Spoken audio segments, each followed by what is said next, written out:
Vous savez ce qu'on dit souvent sur Apple, c'est qu'ils arrivent toujours après tout le monde sur un marché et puis ils mettent tout le monde d'accord avec un produit qui sublime le concept. Bah là je trouve que Xiaomi, ils ont fait une Apple avec leur Xiaomi Mix Flip. Samsung a sorti 5 pliants au format clapet, Motorola en a sorti une pelletée aussi, Oppo a le sien, Honor aussi, Huawei aussi. On a même des constructeurs chinois plus confidentiels en Europe comme Blackview qui se sont lancés. Et Xiaomi qui a juste tous les produits du monde, de l'aspirateur robot à la friteuse en passant par la valise connectée, eux, ils n'avaient rien. 5 ans. Ils ont attendu 5 ans, 5 longues années de R&D pour sortir leur tout premier smartphone à clapet. En temps de Xiaomi, c'est vraiment une éternité. Alors, pourquoi est-ce qu'ils ont pris plus de temps que tout le monde? Le premier élément qu'on peut dire, c'est que dès l'annonce, on l'a vraiment bien senti, ils ont vraiment pris leur temps, ils ont vraiment réfléchi à leur concept à fond avant de sortir quelque chose de vraiment abouti. C'est pour ça que je dis qu'ils ont fait une Apple. Bon, certes, peut-être qu'un jour Apple fera une Apple en sortant un e-flip, mais on n'en est pas encore là. L'autre raison pour laquelle ils ont pris autant de temps, elle tient au marché du premium. Je vous explique. Pourquoi les marques de smartphones s'embêtent à sortir des téléphones super chers quand le prix moyen du téléphone acheté tourne autour des 450 €? Parce que ça sert de vitrine, de caisse de résonance pour la marque. C'est une façon d'envoyer un message codé au consommateur moyen. Regarde,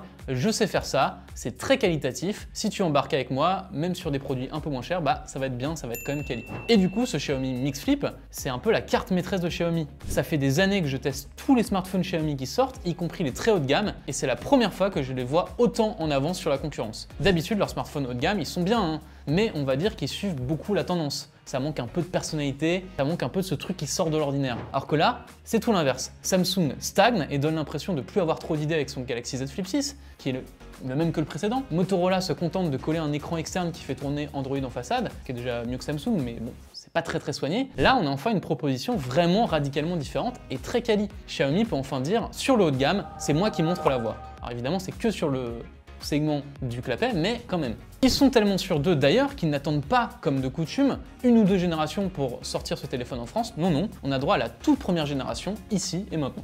Bon, pourquoi est-ce que je dis que c'est aussi réussi? Eh bien, tout se tient à ce petit carré que vous voyez là, l'écran externe. Il est tellement bien pensé, c'est assez ouf. Sur un smartphone à clapet, c'est vraiment le truc en fait qui va faire la différence. On vous a d'ailleurs fait toute une vidéo sur Z Flip 6 où on vous montrait à quel point ça changeait beaucoup la donne lorsqu'on le débridait. Et donc du coup l'écran de ce Xiaomi Mix Flip, sur le côté hardware, et déjà il a une intégration très réussie, avec une vitre par-dessus l'écran avec des bords incurvés. L'écran lui s'arrête un petit peu avant les bords, mais ce simple petit détail de la vitre au bord incurvé, bah, ça donne une impression assez folle d'immersion quand on le tient, comme si l'écran venait prendre toute la moitié du téléphone et en fait toute la paume de la main. C'est assez stylé. On sent que Xiaomi savait que c'était canon d'ailleurs ce qu'ils faisaient, parce qu'ils ont mis plein de visuels très sympas qu'ils ont intégrés pour mettre l'écran en valeur comme ce capybara. Si on retourne le smartphone en dessous, on a un revêtement plus mat, plus discret, qui lui aussi est plutôt classe et il va faire contraste avec le côté un peu brillant, un peu glossy de l'écran.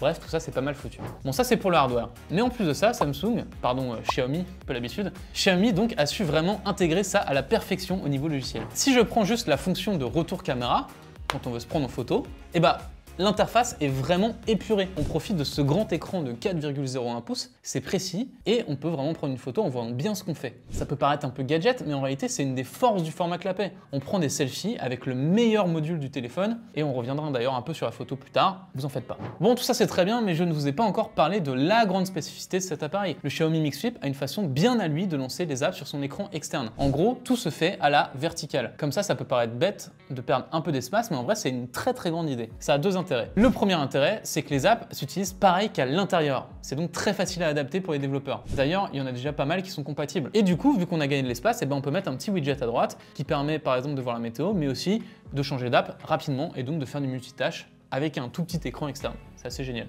Franchement, j'ai kiffé. C'est vraiment trop cool de lancer des apps depuis cet écran, de répondre à des messages, d'écouter de la musique. Moi, je me mettais souvent YouTube Music en vertical comme ça. Il y a aussi Spotify pour ceux qui préfèrent. Et j'écoutais de la musique sur mon casque avec le smartphone plié sur ses tranches plates, parfaitement stable, très sympa. Alors évidemment, ça, le Samsung le fait aussi. Mais là, il y avait ce côté navigation qui me permettait en plus, allez hop, de passer sur Messenger, de répondre un peu, puis de reprendre ma musique. J'avais pas besoin de tout le temps être en train de bidouiller avec l'écran externe, d'ouvrir le téléphone, etc. Non, tout peut se faire depuis cet écran externe. Bon, par contre, je vais pas vous raconter de carabistouille, c'est pas encore parfait. Forcément, c'est une première version. Déjà, bizarrement, des fois, le mode sombre et le mode clair ont l'air d'être un petit peu en conflit, et j'ai trouvé qu'il y avait certaines apps qui manquaient quand même. On peut citer par exemple Slack ou quelques apps de musique qui auraient été quand même sympas dès le lancement. Si on compare au Motorola Razr 50, qui lui est capable de lancer toutes les apps d'Android sur son écran externe, forcément ça paraît un peu plus limité. En revanche, Par rapport au Motorola, c'est beaucoup plus clean et utilisable. On arrive à tout utiliser sans avoir besoin de plisser les yeux pour lire. Les apps ne viennent pas glisser sous les modules photo, ce qui fait un peu cracra des fois sur le Motorola. Ça, elles restent bien dans leur espace vertical. Et franchement, j'ai jamais ressenti le besoin de les agrandir. J'ai jamais eu l'impression de manquer de place. Bon, sauf peut-être pour un petit truc très précis. J'ai trouvé quand même que la tuile pour écouter la musique, elle n'était pas ultra bien pensée. Regardez un peu toute la place perdue. Plutôt que de profiter de tout l'espace, on a un tout petit rectangle. Et en fait, il manque surtout une barre de lecture, ce qui permet vraiment de gérer sa musique. L'autre défaut qui m'a quand même agacé, c'est que le smartphone a fait plus d'une fois des trucs dans ma poche sans que je lui demande, ce petit malin. Ça m'est arrivé 4-5 fois de marcher dans la rue, d'entendre quelqu'un parler, me dire que j'étais fou, alors qu'en fait c'était juste mon smartphone qui avait lancé un podcast. À mon avis, ça vient du fait que le lecteur d'empreintes est sur le côté du téléphone, et de temps en temps, en cherchant le smartphone dans ma poche ou en fouillant un peu pour trouver mes clés, j'ai dû le déverrouiller par accident, lui permettant de faire toutes sortes de folies dans ma poche. Bon, c'est pas gravissime, mais ça reste un défaut qui, je pense, n'arrivera pas qu'à moi. Aussi, il y a une conséquence à laquelle je n'avais pas pensé. Avec un écran qui est capable de faire autant de choses, et en fait, c'est plus difficile de déconnecter de son smartphone. Normalement, pour moi, le format clapet, un des intérêts, c'est qu'on va fermer physiquement son téléphone et donc on va créer une distance avec, une petite friction qui va nous obliger finalement à être un peu moins tout le temps dessus. Là, on perd totalement ça. C'est-à-dire qu'on n'a plus vraiment l'une des grandes forces du clapet, mais en même temps, c'est l'évolution technologique qui veut ça. Bon voilà, vous avez compris, ça c'était pour l'écran externe. C'est grosso modo le gros truc qui change et c'est ce qui fait qu'il est vraiment au niveau de la concurrence, voire sans doute un petit peu en avance. Je prends les paris que Samsung et Motorola vont aussi être tentés de lancer des apps à la verticale sur leurs écrans externes de clapet dans le futur. Ça fait tellement gagner de temps d'un point de vue industriel, développement, etc.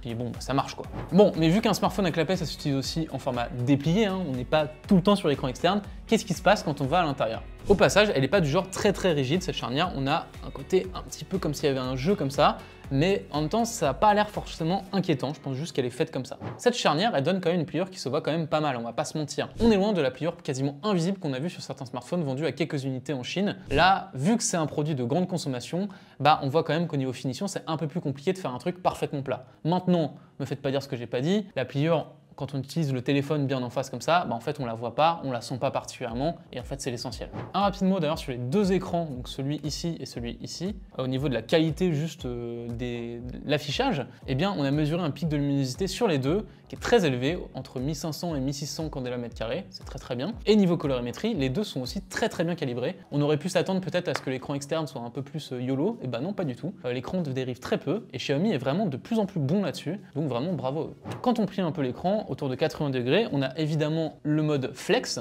mais Xiaomi a fait le choix de ne pas intégrer d'options supplémentaires, donc on peut l'utiliser comme ça, mais il n'y a pas d'affichage spécifique ou quoi. C'est vraiment juste un smartphone classique et on va juste se passer d'un stand pour l'utiliser. Tout ça m'amène à l'interface et sur les Xiaomi désormais, si vous n'aviez pas suivi, c'est terminé pour MIUI, on est passé à HyperOS 1.0 qui est en gros MIUI avec un bon coup de peinture et surtout une belle optimisation. Et je dis pas ça juste parce que le constructeur le dit, mais franchement ça m'a choqué, c'est d'une fluidité imparable, tout est super réactif, snappy, c'est super agréable, mais forcément quand on a une interface très réactive, on va avoir quelques animations qui sautent, on va parfois avoir des trucs un peu cassés, un peu cracra, rien de grave à moins d'être un esthète. Au niveau fonction, ça fonctionne parfaitement. On a évidemment droit à quelques services IA comme Entouré pour chercher de Google, vous connaissez, c'est classique. On a aussi la traduction instantanée, le magnétophone qui va faire une transcription directe, mais tout ça c'est comment dire, c'est pas parfait du tout quoi. La traduction est un peu hasardeuse, ça marche un peu, mais il faudrait pas avoir à l'utiliser pendant des heures non plus, pendant un voyage. Aussi, punaise, arrêtez avec les bloatware par pitié. Il y en a tellement dans ce téléphone et pour un téléphone à plus de 1000 €, c'est un peu abusé quand même.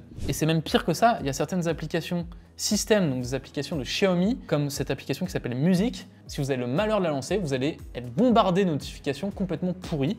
Là, j'ai quoi? Voilà, Today, What's Trending Now, en plus c'est en anglais au passage, et c'est des trucs, on me pousse des vidéos qui sont en train de buzzer sur internet. J'ai l'impression d'être super vieux en disant ça, mais vous avez compris. J'ai rien demandé quoi, pourquoi est-ce qu'on m'envoie ces notifications? Donc ça là-dessus, Xiaomi s'il vous plaît, faites un peu de ménage, enfin, vous pouvez pas vendre ça en Europe, ça passe pas du tout. Et vu qu'on parle de l'interface, un petit mot sur le suivi logiciel, Xiaomi promet 5 ans de mise à jour, on devrait donc aller jusqu'à Android 19 et HyperOS 6 ou 7. Bon, c'est pas au niveau de Samsung, mais c'est vraiment pas mal. Essayez de tenir 5 ans avec ce téléphone, ce sera déjà beaucoup. Bon, jusqu'ici on a dit beaucoup de bien de ce téléphone, maintenant je vous propose qu'on regarde un petit peu ce qui fait un peu moins bien. On commence par l'autonomie qui est littéralement dans la moyenne des smartphones, donc pas de panique, et pour un client c'est déjà une petite victoire. Rappelez-vous, il y a quelques années, le Z Flip 3 de Samsung, on le chargeait juste 2 fois par jour. Là, on tient sans problème la journée, et le soir, en arrivant chez moi, vers 19 h, j'étais souvent à 15-20%. bah ce qui est ok quoi. Le tout, je le précise, avec un usage relativement light, 30-45 minutes de jeu dans le métro, 1 à 2 heures d'écoute de musique, 1 ou 2 vidéos, basta. Donc si vous êtes un gros utilisateur, bah sachez-le, ça va pas forcément tenir. Pour la charge, on passe par un chargeur 67 watts fourni avec le téléphone. Nous, on a mesuré un temps de charge complet en 60 minutes, avec un pourcentage de 22% après 10 minutes. C'est donc pas mal, c'en est un pas mal quoi. Passons à la photo, là aussi c'est pas forcément un point fort du téléphone. Disons que c'est fonctionnel, mais pour 1300 €, bah on pourrait avoir beaucoup mieux. Pour rappel, le Mix Flip n'a pas d'ultra grand angle, c'est une originalité. Il préfère un grand angle 50 mégapixels et un téléobjectif équivalent x2 pour le portrait, lui aussi en 50 mégapixels. Bon, j'ai pris quelques photos, mais surtout on a comparé avec le labo les résultats en photo de ce téléphone avec l'iPhone 16 Pro ou le Pixel 9 Pro, qui sont à peu près au même prix pour rappel. Et sur grand angle, on a un peu plus de perte de détails que ses concurrents sur les côtés. On a une finesse de détail générale qui est correcte, mais pas forcément au niveau d'un smartphone à ce prix. Et si on peut dire un petit mot sur la colorimétrie, elle est un peu bizarre parce que soit elle est très agressive sur le mode Leica vibrante, soit elle est un peu terne en Leica authentique. Bon, personnellement, je préfère Leica authentique parce que au moins j'ai pas des rouges, des bleus et des verts qui pètent comme ça dans tous les sens. Donc bref, c'est pas nul, mais c'est pas non plus tout feu tout flamme. Un petit mot sur le téléobjectif qui est quand même sympathique, mais je pense que quitte à mettre un x2 qui n'ajoute pas grand chose, on aurait pu par exemple cropper dans le capteur principal pour le mode portrait, bah j'aurais préféré soit un meilleur téléobjectif, peut-être à partir de x3, ou bien un bon vieux ultra grand angle, parce que bah, ça reste quand même utile pour prendre des grandes prises de vue comme ça. Bon, et vu qu'on parle photo, je suis obligé de le mentionner, oui, on peut prendre des vidéos ou des photos en format caméscope, comme un yeuve, et oui, ça slay complètement, je suis désolé, mais c'est vraiment la classe, moi je m'en lasse pas. C'est toujours un des grands plaisirs de la vie, donc j'étais obligé d'en parler. Dernier petit défaut, les performances du Snapdragon 8 Gen 3 sont un peu bridées selon nos benchmarks, sans doute pour éviter qu'il chauffe un peu trop. Alors après, tout est relatif. Comme je le disais quand je parlais de l'interface, bah en fait tout est super fluide au quotidien. Et en soi, on reste sur un téléphone qui proposera largement assez de puissance pour tenir le coup. Juste si vous êtes un serial gamer, et bah vous serez peut-être un petit peu limité sur certains jeux, mais rien de gravissime quoi. Je sais pas pourquoi je parle comme ça. Bon, donc en conclusion, si on fait le bilan, Xiaomi a quand même une très belle proposition avec finalement assez peu de défauts. On a une autonomie qui est juste moyenne, des performances bien mais pas les meilleures du game, et sans doute le plus handicapant, des performances photo pas génialissimes et pas au niveau du prix du téléphone. Mais bon, ça c'est un défaut que tous les smartphones à clapet partagent, donc c'est pas non plus si grave.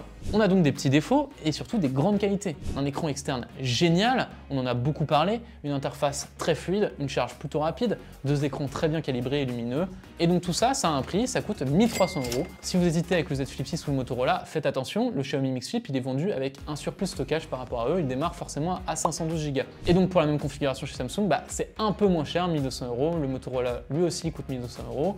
Bon, par contre, aucun des deux n'a de chargeur dans la boîte, donc j'ai envie de dire 1300 €, c'est pas non plus si cher que ça. Et surtout, Xiaomi peut se permettre d'être un poil plus cher, je trouve, car ils ont un produit qui sort vraiment du lot et qu'on vous recommande donc chaudement chez 01net si vous cherchez un smartphone à clapet. Là, vous avez, à mon avis, le bon équilibre entre la bidouille du Motorola et le côté un peu simpliste du Samsung. Et bref, c'est un gros banger.